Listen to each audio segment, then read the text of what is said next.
大家早上好。那早上我们来自安南区的客户，也是我们抖音的客户，他看到我们的视频以后来检查底盘异音，因为之前他有去换过避震器，结果问题没有解决，所以想用我们的异音听诊器来查看它的异音所在之处。那我们准备上异音诊断器来检测它的异音点在哪里。跟着镜头大家来看。首先呢，我们使用异音听诊器，那准备把听诊线安装。那安装在底盘上面，包括方向机，还有三角台以及避震器都有安装这些线头。那我们准备检测一下它的问题点在哪里。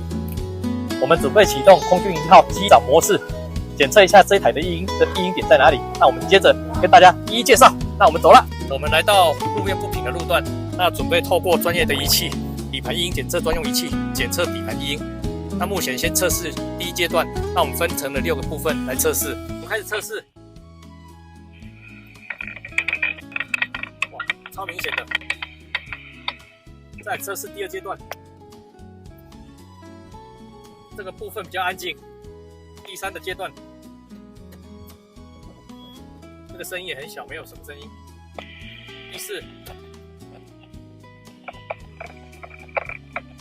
也有比较小声。第5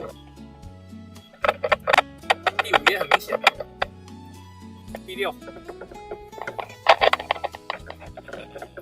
这个也有，但是比较不明显，有点大声，所以目前是1、4、5、6都有。那1、4是最大声的。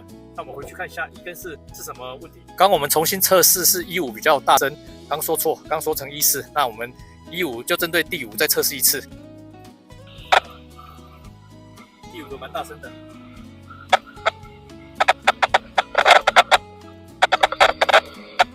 因为这车是第1个。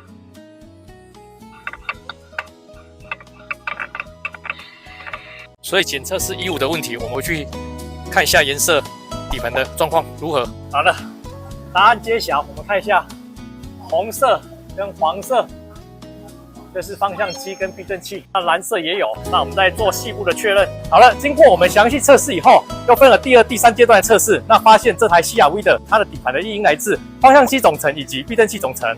那因为避震器换过，所以我们请客户再回去给店家更换避震器，之后再针对它方向机的部分处理。